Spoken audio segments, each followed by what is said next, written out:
உயிர்களெல்லாம் தெய்வமன்றி பிற ஒன்று இல்லை. ஊர்வனவும் பரப்பனவும் நேரே தெய்வம். பயிலும் உயிர் வகை மட்டுமின்றி பார்க்கின்ற பொருளெல்லாம் தெய்வம் கண்டீர். வெயிலடிக்கும் மதி ரவி விண்மீன் மேகம் மேலும் பளப்பளவாம் தோற்றம் கொண்டே இயலுகின்ற ஜடப்பொருள்கள் அனைத்தும் தெய்வம். எழுதுகோள் தெய்வம், இந்த எழுத்தும் தெய்வம். இந்த உலகம் இன்னைக்கு நிலைமையில யோசிச்சா பெரிய திரைக்கும் சின்ன திரைக்கும் தொடு திரைக்குள்ளேயும் சிக்கிக்கிட்டு இருக்கு.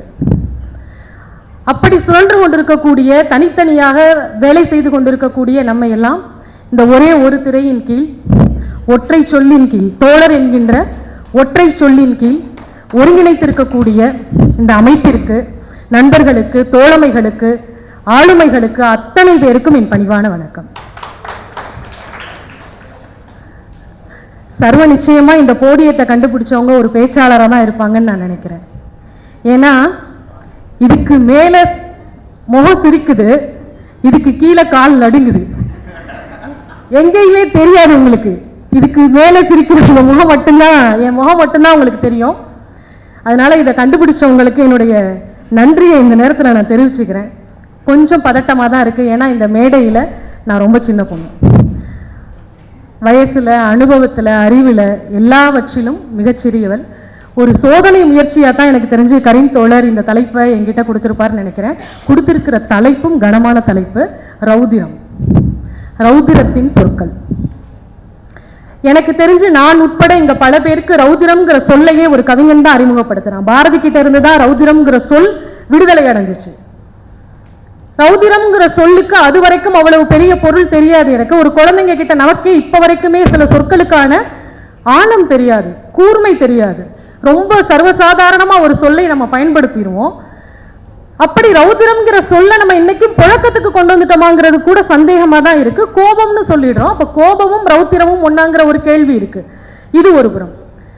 பாரதி கிட்ட எப்பவுமே எனக்கு அவனுடைய சொல்லாட்சி ரொம்ப பிடிக்கும். பாரதி ஒரு வார்த்தை சொல்றான், சொல்லில் உயர்வு தமிழ் சொல், அதை தொழுது படித்துடடி பாப்பான்னு ஒரு சொல். எனக்கு இந்த ஏன் தொழுது படிக்கணும், ஏன் சொல் பெரிது. பாரதி சொல் புதிதுன்னு சொன்னா சொல் பெரிதும் கூட. ஏன் தொழுது படிக்கணும்? எனக்கு இன்றைக்கு இந்த மேடையில் இப்ப இங்க உட்கார்ந்து இருக்கிற கணத்துல அதுக்கான ஒரு விடை கிடைச்சது. சொல் எல்லோரையும் இணைத்திருக்கிறது. ஒரே ஒற்றை சொல், தோழர் என்கின்ற ஒற்றை சொல் நம் எல்லோரையும் இணைத்திருக்கிறது. எல்லோரையும் இணைக்கும் ஒன்று தெய்வத்திற்கு ஒப்பானது.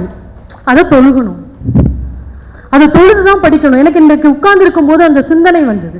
ஒரு சொல் எது நம்மை பிரிக்கிறதோ அது சாத்தானின் சொல்லாக, அது சாத்தானுடையதாக நான் பார்க்கிறேன். எது நம்மை இணைக்கிறதோ அது தெய்வத்திற்கு ஒப்பானதாக பார்க்கப்படுகிறது. அப்படி பார்த்தா சொல் நம் எல்லோரையும் இணைக்கும் ஒன்றாக இருக்கிறது. அப்புறம் ரௌதிரத்தின் சொற்கள்ங்கிற இந்த தலைப்புக்குள்ள வர, ரௌதிரம் என்கின்ற சொல்லுக்கு இரண்டு முகம் இருப்பதாக நான் பார்க்கிறேன். ஒன்று, ரௌதிரத்திற்கென்று ஒரு குரல் இருக்கிறது, ரௌதிரத்திற்கென்று ஒரு சொல் இருக்கிறது.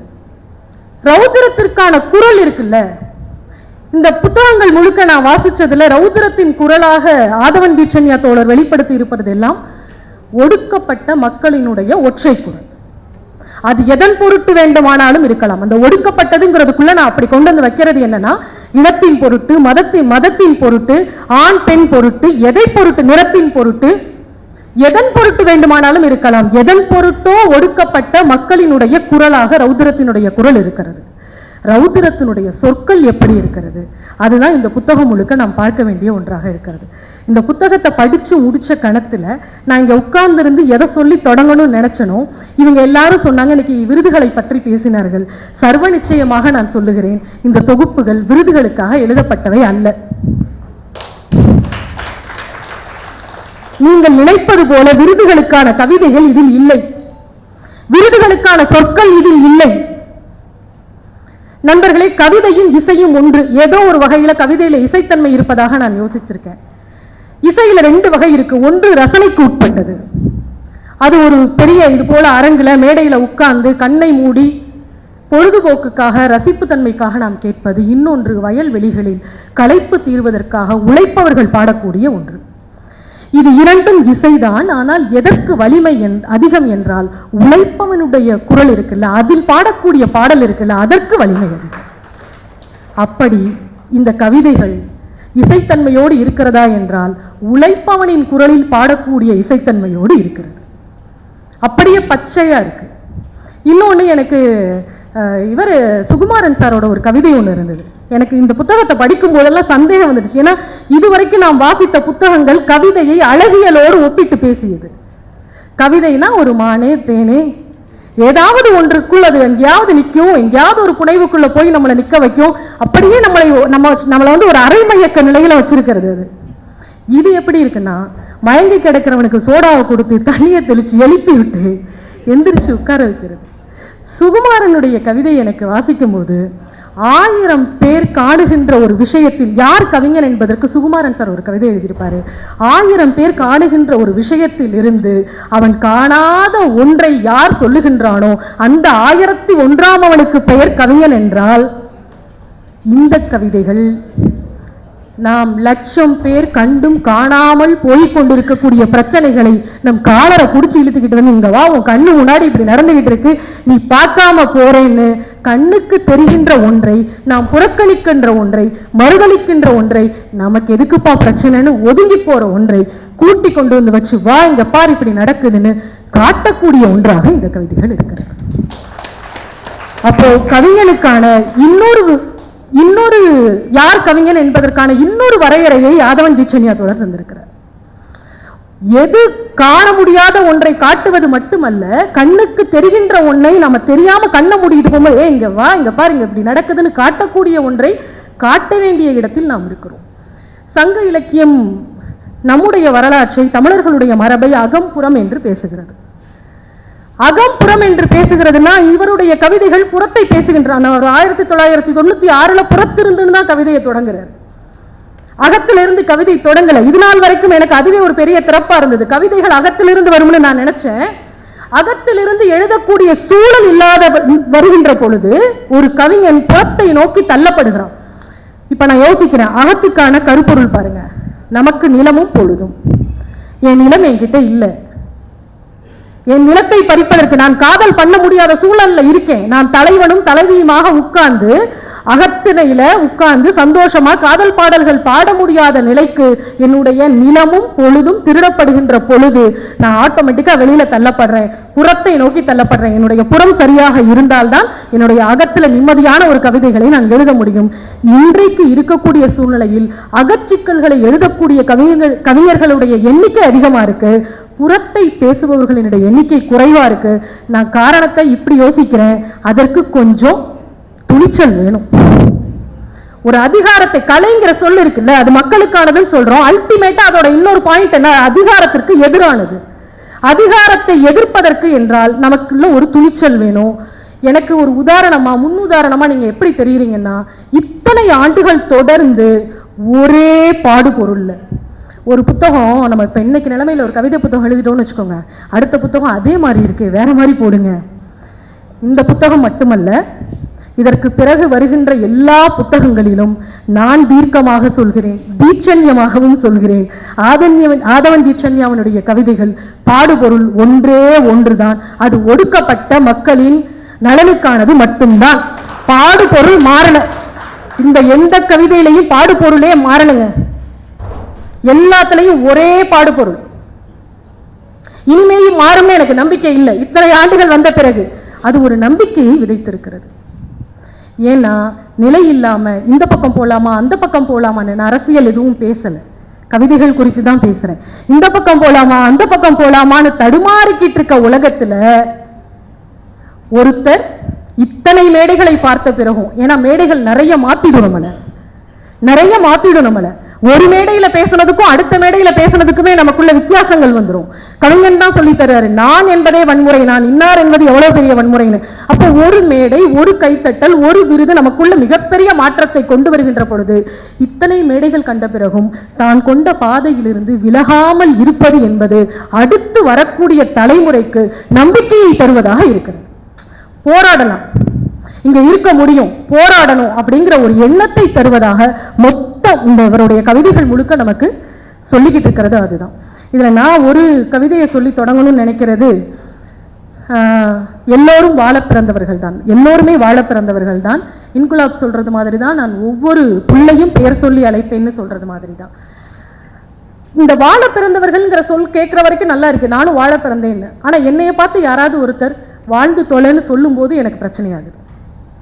என்னைய வாழ்ந்து தொலைன்னு சொல்லும் போது நீ என்னை விட உயரமான இடத்தில் இருப்பதாக, அதிகாரத்தில் இருப்பதாக நான் உணர்கிறேன். அப்போ நான் வாழணும்னு வந்திருக்கேன், நீ என்னை வாழ்ந்து தொலைன்னு சொல்ற. அடுத்தது நான் அதை ஏத்துக்கிற ஒரு நிலைமை இருக்குல்ல, நான் வாழ்ந்து தொலைக்கிறேன்.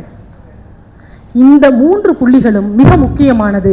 வாழ வேண்டும் என்று வந்த நம்மை வாழ்ந்து தொலைக்கலாம் என்ற நிலைக்கு தள்ளுவதாக ஒரு அதிகாரம் நம்ம இருக்குதுல்ல, வச்சிருக்குல்ல, அதை குறித்து ஒரு கவிதை எழுதியிருக்கார். காலுக்கு தொப்பியும் தலைக்கு செருப்பும் அணியுமாறு இந்த நிமிடம் வரை உத்தரவு எதுவும் பிறப்பிக்கப்படவில்லை. கண்ணிருக்கும் இடத்தில் கண்ணும் காதிருக்கும் இடத்தில் காதுமே இருந்துவிட்டு போகட்டும் என்று மாட்சிமை தங்கிய அரசு குடிமக்களை இன்றும் அனுமதித்திருக்கிறது கருணையுடன். தொடர்ந்தும் வாய் வழியாகவே உண்பதை மாற்றுவது குறித்து இன்றைய அமைச்சரவை கூட்டத்திற்கு பிறகு அறிவிக்கப்படும். ஒரு மாறுதலுக்காகவும் காற்றை மிச்சப்படுத்தவும் மூக்கின் ஒரு துவாரத்தை தூர்த்து மூடும் திட்டம் நள்ளிரவு 12 மணி முதல் அமலுக்கு வருகிறது. உலகிலேயே முதல் முறையாக தண்டவாளத்தில் பேருந்து, தார் ரோட்டில் ரயில், துறைமுகத்தில் விமானம், விமான நிலையத்தில் கப்பல் என்று அரசு எடுத்து வரும் ஆக்கப்பூர்வ மாற்றங்களுக்கு ஆதரவளிக்குமாறு குடிமக்கள் எச்சரிக்கப்படுகிறார்கள். பிரசவ ஆஸ்பத்திரியை சுடுகாட்டுக்கு மாற்றியுள்ள அரசு நாட்டையே சுடுகாடாக மாற்றும் திட்டம் படிப்படியாக நிறைவேற்றப்படும். கோன் எவ்வாறோ குடிகளும் அவ்வாறே ஆனபடியால் அவர்களும் எதையும் எப்போதும் ஒரே இடத்தில் நீடித்திருக்க விடமாட்டார்கள் என எதிர்பார்க்கப்படுகிறது அப்படின்னு கடைசியா ஒரு சின்ன நம்பிக்கையோடு இந்த மாற்றத்தை நாம் கொண்டு வருவோம்னு சொல்ற மாதிரி முடிச்சிருக்கார். இது இருக்குல்ல, கண்ணு இருக்கிற இடத்துல இருக்கலாம், கவிதையை விளக்கவே கூடாதுதான், ஆனாலும் சொல்றேன், கண் இருக்கிற இடத்துல கண்ணே இருக்கலாம், காது இருக்கிற இடத்துல காதே இருக்கலாம், வாய் இருக்கிற இடத்துல வாயே இருக்கலாம்னு ஒரு அரசு நம்மளை பார்த்து வாழ்ந்து தொலை என்று சொல்லுவது இதைத்தான். அது அவருடைய கவிதைகளில் சொல்றாரு. ஒரு அதிகாரத்திற்கு எதிராக ஒன்றை பேசுவது என்பது மிக முக்கியமானதாக இன்றைய சூழல்ல இருக்கு. அதுக்கப்புறம் எனக்கு இவரோடதுல இன்னொன்று பிடிச்சிருந்தது என்னன்னா, கவிதை அழகியல் அப்படிங்கிற இடத்துல இருந்து நகர்த்தி கவிதையை அரசியல் களத்துக்கு கொண்டு வர்றாரு. இன்னொன்று, கவிதையை பத்தின நமக்கான புரிதல், நான் நினைச்சுக்கிட்டு இருக்கிறது, கவிதை என்பது நேற்றைய நினைவுக்கும் நாளைய கனவுகளுக்கும் இடையில் இருப்பதுங்கிறப்போ நிகழ்காலத்தை பேசுகின்ற ஒன்றாக இவருடைய கவிதைகள் இருக்கிறது. அது மிக முக்கியமானது. இன்னைக்கு என்ன நடக்குது, எனக்கு பக்கத்துல என்ன நடக்குது, நான் நாளை பற்றி கனவு காண்கிறேன், நாளைக்கு நான் இருப்பேனா, அடுத்த தலைமுறைக்கான இடம் இங்கே இருக்கிறதா, இந்த கேள்விகள் எல்லாம் இருக்குல்ல. அப்ப இவ யாராவது ஒருத்தர் நிகழ்காலத்தை எழுதணும்ல. இன்னொன்னு மிக முக்கியமானது, வரலாற்றை பதிவு செய்வதாக இது இருக்கிறது. இவருடைய கவிதைக்கான மொழி இருக்குல்ல, அதை நான் சொன்னேன், அது அழகா அப்படின்னு கேட்டீங்கன்னா, கவிதையினுடைய மொழியில் அழகு இல்லை, கவிதையினுடைய மொழியில் உண்மை இருக்கிறது. உண்மைக்கென்று ஒரு அழகு இருக்கிறது. கவிதை எல்லாம் உண்மையை பேசுகின்றன, அந்த உண்மைக்கென்று எப்போதும் ஒரு அழகு இருக்கிறது. அந்த அழகு இந்த புத்தகத்தில் நீங்க எல்லா கவிதைகளையும் வாசிக்கின்ற கணத்தில் ஒரு சில கவிதைகள் வாசிக்கும் போது குற்ற உணர்ச்சியா கூட இருந்தது. இதெல்லாம் கடந்துட்டு தான் மறந்துட்டு தான் வாழ்ந்துகிட்டு இருக்கோமா, என்ன வாழ்க்கை இது அப்படின்ற மாதிரியான ஒரு சூழல். என்ன நம்மெல்லாம் பேசுகிறோம் படிக்கிறோன்னு எப்படி சொல்லிக்கிட்டு இருக்கோம், இவ்வளவு விஷயங்கள் நடந்திருக்கு. நம்மளுடைய ஆகப்பெரிய ஒரு மைனஸ் பாயிண்டாக நான் அதை பார்க்குறேன், மறதி. நாளைக்கு ஒரு நியூஸ் இன்னைக்கு நடந்ததை மறந்துடுது, அது திட்டமிட்டு நடத்தப்படுதான்னு கூட நமக்கு யோசிக்கிறதுக்கு கூட நமக்கு ஞாபகம் இல்லாதபடி இருப்பது அப்படிங்கிறது. இதில் அவருடைய கவிதைகளை பற்றி அவர் என்ன எழுதியிருக்காருன்னு நான் தேடினேன். ஒரு கவிஞன் எப்போதுமே தன்னை எடை போட்டு பார்ப்பான்ல தன்னுடைய கவிதையை. இந்த கவிதையை உங்களுக்கு பிடிக்காது, அவரே சொல்றாரு, இந்த கவிதையை உங்களுக்கு பிடிக்காது, கவிதைக்குரிய மொழியும் லட்சணங்களும் அற்ற இந்த கவிதையை எனக்கும் கூட பிடிக்கவில்லை. மரபுகளும் புதுமைகளும் மனம் கிளர்த்தும் ஓமைகளும் அற்ற இந்த கவிதையை யாருக்குத்தான் பிடிக்கும்? கொளுத்தப்பட்ட வீடுகளின் கருகள் நெடியும், குலையறுத்த சாவுகளின் ஒப்பாரி ஒளியும், பால் இச்சைக்கு பணியாதவர்க்கு ஓர் பாடம் என உள்ளுக்குள் கொட்டிவிட்டு போன செருப்பாணிகள் குட்டி சீல் வைத்து அழுகும் குறியின் வழியும், தொடை கூட்ட இயலா அப்பெண்களின் கதறலும். கவிதைக்குள் வரக்கூடாது என்பது அறியாத இந்த கபோதி மாசு மறுவற்ற இவ்வெள்ளைத்தாளையும் உங்களது ரம்மியமான மாலை பொழுதையும் வீணடித்து விட்டதற்காக வருந்துகிறேன். ஒடுக்கப்பட்ட மக்களின் குரலாக ஒரு கவிதை ஒலிக்கின்ற பொழுது அதில் வருகின்ற மொழியில் வானேத்தேனேன்னு இருக்காது, போடா அப்படிங்கிற சொல்லுதான் இருக்கும். ஏன்னா பாடுபொருள் தான் நம்மளுடைய மொழியை தீர்மானிக்கிறது. அழுது கொண்டிருக்கக்கூடிய ஒருவன் தன்னுடைய வலியை கவிதையாக சொல்லணும்னு நினைக்க மாட்டான். அவனுடைய அப்படியே எப்படி பச்சையா ரத்தமா எனக்கு வலிக்குது, நான் பட்ட வலி, எனக்கு இந்த ஒரு சொல் ரொம்ப கடினமாக இருந்தது. அது ஒரு பெண் என்பதனால் கூட அது உணர முடிஞ்சது. என்னன்னா தொடை கூட்டவியலா பெண்களின் கதறலும் அப்படிங்கிற சொல்ல இதெல்லாம் எழுதும் போது வாசிக்கும் போது இந்த மொழியில் அழகியல் எனக்கு தேவைப்படலை. கவிதைக்கான இலக்கணங்கள் எதுவுமே எனக்கு இதுல தேவையே படலை. ஏன்னா இது என்னுடைய வழியை ரத்தத்தை பேசுன்ற பொழுது நான் எனக்குன்னு யோசிக்கிறேன். எனக்கு ஒரு வழி வந்தா நான் அப்படிதான் அழகியலா பேசுவேனா? இல்ல, இவர் எழுதியிருக்கிறத விடவும் மோசமான வார்த்தைகளை கூட நான் பயன்படுத்துவேன். அதுதான் யதார்த்தமான உண்மை. அடுத்து முடிக்கும் போது இப்படி எழுதுறாரு, பரிகார தீர்த்தமாடி 108 குடம் பால், தயிர், நெய், மாட்டு மூத்திரம், சாணக்குழம்பு கலந்த புனித ஜலத்தில் பரிகார தீர்த்தமாடி நீங்கள் வரும்போது தீட்டுப்படுத்தும் எம் உறவுகளை கவிதைக்குள்ளிருந்து வெளியேற்றி விட்டு காத்திருப்பேன் உங்களுக்கு உகந்த ஒரு கவிதையை எழுதுகிறவனாய். எனக்கும் நல்ல கவிதை எழுதணும்னு தான் ஆசை. இந்த சூழல்லாம் மாறுச்சுன்னா நீங்களே சொல்ல வேண்டாம், நானே அப்படியான ஒரு கவிதையை உங்களுக்கு எழுதி பரிசளிக்கிறேன் அப்படிங்கிறது தான். இன்னொன்று, நான் படிச்சுட்டு எனக்கு வருத்தமான ஒரு கவிதை, நான் வெட்கப்பட்ட யோசிச்ச ஒரு கவிதைங்கிறது, எல்லோருக்கும் நமக்கான சூழல் இப்படித்தான் இருக்குங்கிறது. அழுவதற்கு நேரமற்றவன். உண்மைதாங்க, அழுகிறதுக்கு நமக்கு நேரமே இருக்கிறது இல்லை. தினம்தோறும் இழவு விழுவதாய் இருக்கிறது என் வீடு. தினம்தோறும் இழவு விழுவதாய் இருக்கிறது என் வீடு. கண்ணீரில் ஊற வைத்து உப்பேற்றி ஒன்றை புதைத்து முடிப்பதற்குள் நாலா பக்கமும் இருந்து வந்து விழுகின்ற அடுத்தடுத்த பிணங்களை என்ன செய்வது என்று அறியாது விக்கித்து அப்படியே விட்டுவிட்டதில் இண்டு இடுக்கெல்லாம் நிறைந்து பிணக்கிடங்காகி இருக்கிறது என் வீடு. இந்த ஒரு வாரத்தில் மட்டுமே நாம் அதிகாரத்தின் பொருட்டோ இல்லை சாதியின் பொருட்டோ இழந்த உயிர்களை கணக்கெடுத்தீங்கன்னா உண்மையிலேயே பிணக்குவியல்களுக்கு மத்தியில் தான் நாம் வாழ்ந்து கொண்டிருக்கிறோங்கிற உண்மையை இந்த கவிதை சொல்லுது. அப்போதே பிறந்த சிசுவை போல இது அடுத்த என்னன்னா, இன்றைக்கு வரைக்கும் நான் கணக்கெடுத்து கொண்டிருக்கக்கூடிய இந்த நொடியில் அடுத்த இன்னும் 2 பிணம் விழுந்துருச்சு. அப்போதே பிறந்த சிசுவை போல புத்தம் புதிதாய் வந்து விழும் பிணங்களை பேட்டி காணவும், ஆள் உயர மாலை சார்த்தி அஞ்சலி செலுத்தவும், உண்மையை மீண்டும் மீண்டும் அறியவும் முன்பின் அறிந்திராத யாரோவெல்லாம் முற்றுகையிட்டு இருக்கிறார்கள் என் வீட்டை. பிணங்களை தாண்டி தாண்டி போய் இன்ன பிற அலுவல்களை பார்த்து வருவதும்.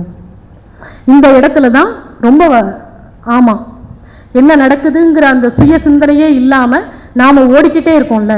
பிணங்களை தாண்டி தாண்டி போய் இன்ன பிற அலுவல்களை பார்த்து வருவதும், பிணங்களுக்கு இடையிலேயே அமர்ந்து உண்பதும், சில வேளைகளில் ஏதேனும் ஒரு பிணத்தை அணைத்து படுத்தபடியே தொலைக்காட்சி விவாதங்களை பார்ப்பதும் ஆகிவிட்டது மரத்து போன எனது அன்றாடம். மரத்து போன வாழ்க்கை தான் இது.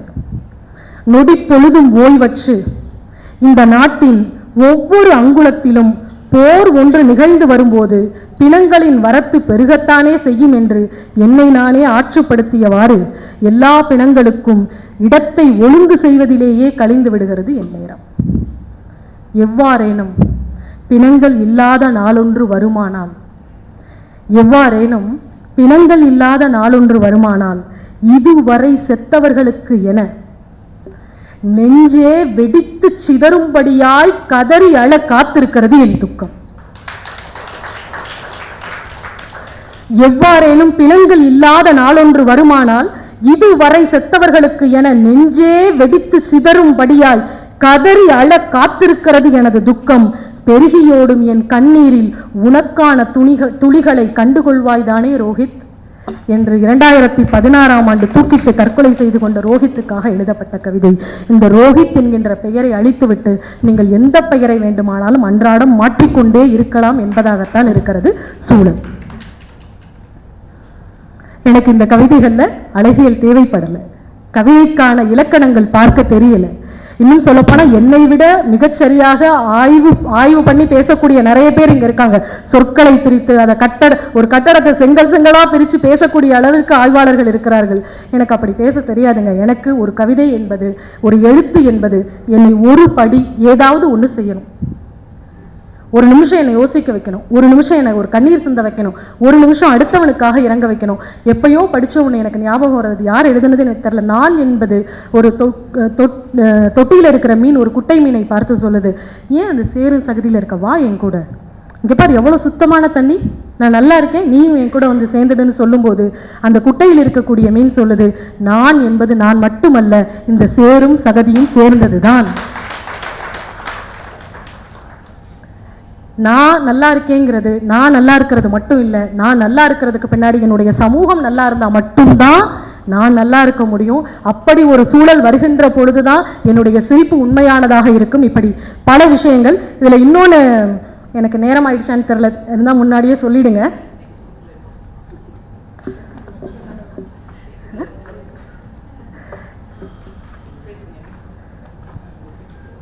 இதில் இன்னொரு இது, சரி கவிதைனா மக்கள் கவிதைன்னு அவரே ஒரு தலைப்பு எழுதியிருக்காரு. எப்படி சார் ஒரே பாடுபொருள்ல கவிதை எழுத முடியும்?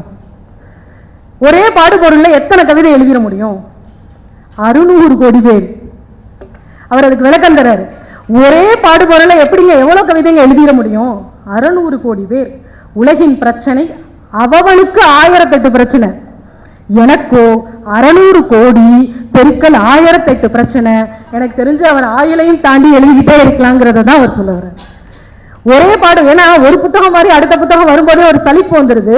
ஒரே பாடுபொருள்ல எப்படி அடுத்தடுத்த கவிதைகள் எழுத முடியும் அப்படின்னா, எனக்கு இவ்வளவு மல்டிப்ளை பண்ணி பார்த்தா இவ்வளவு பிரச்சனைகள் இருக்கு, அத்தனை பேருக்கும் நான் கவிதை எழுத ஆரம்பிச்சேன்னா என் வாழ்நாள் தாண்டி எழுதுற மாதிரி இருக்கும். ஆனால் நான் நம்புகிறேன், ஆதவன் திச்சன்யா தோழர் காலத்தில் அவர் ஒரு நல்ல கவிதையை எழுதும்படியான சூழலை நாம எல்லோரும் சேர்ந்து பணியாற்றுவதின் வழியாக இந்த சமூகத்தை மாற்றி அமைத்து எழுதும்படியான ஒரு சூழல் வரணும்னு நான் நம்புறேன்.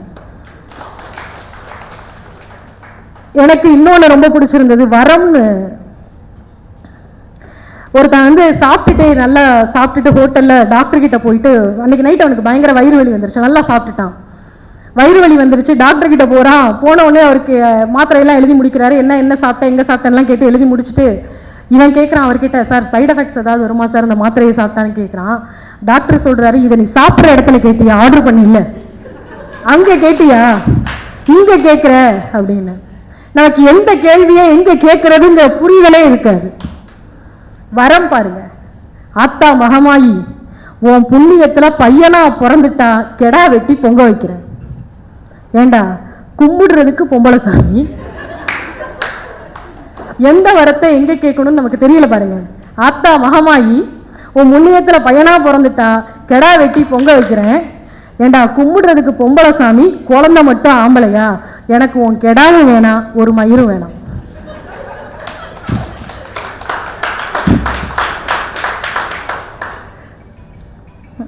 அடுத்து பாருங்க, என்னை கருவுற்றிருந்த மசக்கையில், இனிமே எனக்கு ஆமென்னு யாராவது சொன்னாங்கன்னா இந்த கவிதை தான் சார் வரும். என்னை கருவுற்றிருந்த மசக்கையில் என் அம்மா தெள்ளி தின்றதை தவிர பரந்த இந்த நாட்டில் எங்களின் மண் எது?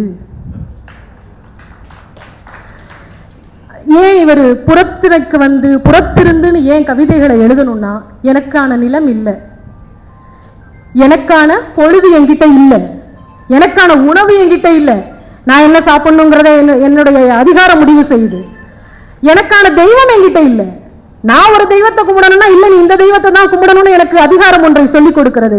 இது எதுவுமே இல்லாத போது தலைவனோடும் தலைவியோடும் எப்படி காதல் பாடல் பாடுவது? எந்த நிலத்தில் இருந்துகிட்டு எங்க இருந்துட்டு பாடுவது? என்னை கருவுற்றிருந்த மசக்கையில் என் அம்மா தெள்ளி தின்றதை தவிர பரந்த இந்த நாட்டில் எங்களின் மண் எது? தடித்த உன் காவிய இதிகாசங்களில் எந்த பக்கத்தில் எங்கள் வாழ்க்கை? பூபாலன் தோழர் ஒரு கவிதை எழுதியிருப்பார்ல, எல்லாரும் சரி கிருஷ்ணர் தெய்வம் ஆயிட்டாரு, அர்ஜுனன் தெய்வம் ஆயிட்டான், எல்லாம் சரி, கூட்டம் கூட்டமாய் குத்தி கொண்டும் செத்து கொண்டும் போன போர் வீரர்களின் நிலை என்னென்ன? தடித்தவும் காவிய இதிகாசங்களில் எந்த பக்கத்தில் எங்கள் வாழ்க்கை? எங்களுக்கான வெப்பத்தையும் ஒளியையும் தராமலே சூரிய சந்திர சுழற்சிகள் இன்னும் எதுவரை? எங்களுக்கான பங்கை ஒதுக்க சொல்லி அல்ல, எடுத்துக்கொள்வது எப்படி என நாங்களே எரியும் வெளிச்சத்தில் கற்றுக்கொண்டிருக்கிறோம். கெஞ்சி கேட்கணும்னு எனக்கு அவசியம் இல்லை, நீ கூடணும் உங்ககிட்ட பிச்சை கேட்கணும்னு அவசியம் இல்லை. எங்களுக்கான பங்கை ஒதுக்க சொல்லி அல்ல, எடுத்துக்கொள்வது எப்படி என நாங்களே எரியும் வெளிச்சத்தில் கற்றுக்கொண்டிருக்கிறோம். அதுவரை அனுபவியுங்கள், ஆசீர்வதிக்கிறோம். ஆமென். இந்த கவிதையினுடைய தலைப்பு இங்க கொண்டுதான் முடிக்கணும். அதுவரை அனுபவியுங்கள், ஆசீர்வதிக்கிறோம். ஆமென். எல்லா கவிதைகள்லையுமே அவர் சொன்னது மாதிரி தான் ஒரு பகடி. ஏன்னாங்க, கோபம் ஃபர்ஸ்ட் டைம் வரும்போது கொஞ்சம் காத்திரமா, நமக்கு ரௌத்திரமா அப்படி ஒரு கோபம் வரும். அதுவே தொடர்ந்து நிகழும் போது அதை பகடியாக எல்லல் தன்மையோடு பேசப்படுகின்ற இடத்திற்கு ஒரு படைப்பாளி தள்ளப்படுறோம். ஒரு தடவை நடக்குதுன்னா கோபத்தை உச்சமா நம்ம காட்டலாம். அடுத்தடுத்து நிகழும் போது ஒரு ரௌத்திரத்தினுடைய மொழி சொல்லி இருக்குல்ல, அது ஒவ்வொருத்தருக்குமே மாறும். சில பேர் அமைதியா பேசாம போயிருப்பாங்க, சில பேர் அதை காத்திரமா காட்டுவாங்க, சில பேருக்கு அதை பகடியா துரோகத்தை எதிர்கொள்ளும் போது. அப்போ இவருடைய பெரும்பான்மையான கவிதைகளில் பகடி இருப்பதற்கு காரணம் அது ஒரு ஏற்றுக்கொள்ள முடியாததனுடைய வேறொரு வகையான வெளிப்பாடாகத்தான் இந்த கவிதைகள் முழுக்க நான் பார்க்குறேன். இதில் வார்த்தைகள் பற்றி அவர் ஒன்று எழுதியிருக்காரு. வானிருந்தும் பொய்க்காம், வானிருந்தும் பெய்யாமல், என் வனங்களிலும் துளிர்க்காமல் எங்கோ அலைகின்றன எனக்கான வார்த்தைகள். வார்த்தைகளற்ற என் உலகம் வதங்கி சொடுங்குகிறது, காற்று உறைகிறது, கண்களின் ஒளி மங்குகிறது, மரத்து வீழ்கிறது என் அவயங்கள், செயல் இழந்ததொரு கடிகாரம் போல இருதயத்தின் துடிப்பு அடங்குகிறது, சொற்களை இழந்த என் முன் பரிகசித்து முறிகின்றன எழுத்தாணிகளும் வெற்றுவொலிகளும், சூழ்ந்து பெருகும் செவியற்றோர் பயனற்ற என் நாவை அறுத்து போகின்றனர். முடிக்கும் போது இப்படி சொல்றாரு, சோதித்தது போதுமென வந்து இறங்குமா சொற்களின் தெய்வம்னு கேட்கிறாரு. இது முழுக்க முழுக்க தெய்வத்தால், சொற்களின் தெய்வம் தான் இந்த புத்தகங்கள் எல்லாம். எல்லாமே அப்படித்தான். ஒரு கவிஞன் தொடங்கும் போது எப்படி தொடங்குறான், ஏன் அவர் நீர்த்து போகாமல் இருக்கிறார் அப்படிங்கிறதுக்கு தான் நான் ஃபர்ஸ்டே சொன்னேன். இந்த கவிதை உங்களுக்கு அதை புரிய வைக்கும்னு நினைக்கிறேன். எல்லா இடத்துலையும் எங்கேயாவது ஒரு இடத்துல சமரசம் இருக்கா அதிகாரத்தினோடு அப்படின்னா இல்லை. ஆனா இன்றைக்கு எழுத்தாளர்கள் எப்படி தள்ளப்படுறாங்கன்னா, மனதுக்கு பட்டதை எழுதுவேன் என தொடங்கியது எழுத்தாளருடைய மிக நீண்ட வாக்குமூலம். அது ஒரு நல்ல கவிதை தோழர். மனதுக்கு பட்டதை எழுதுவேன் என தொடங்கியது எழுத்தாளருடைய மிக நீண்ட வாக்குமூலம் இட நெருக்கடியின் காரணத்தால் வெட்டி குறைக்கப்பட்ட அதன் இரண்டாம் வரி யார் மனசும் புண்படும்படியாய் எழுத மாட்டேன் அப்படின்னு மாறுது. அடுத்து வாக்கிய நீளத்தையும் சுருக்கி வாக்குமூலம் இவ்வாறாக முடித்து வைக்கப்பட்டது, எழுத மாட்டேன். பிறகென்ன போடுங்கள், சுபம் சவம்.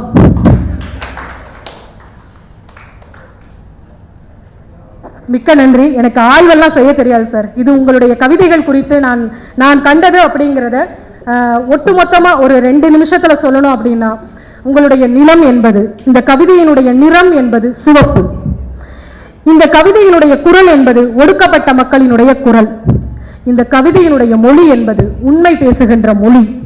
இதனுடைய களம் என்பது அரசியல், பொழுது என்பது நிகழ்காலம். உங்களுக்கு இன்குலாபின் ஒரு கவிதையை நான் சமர்ப்பணம் செய்வதன் வழியாக என்னுடைய பேச்சை நிறைவு செய்கிறேன். ஏன்னா ஏற்கனவே துண்டு சீட்டு கொடுத்துட்டாங்க சார்.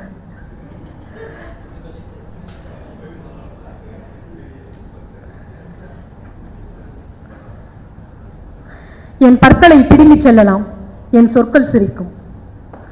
என் பற்களை பிடுங்கி செல்லலாம், என் சொற்கள் சிரிக்கும். என் கண்ணொளியை மறைக்கலாம், என் சிந்தனை சுடரும்.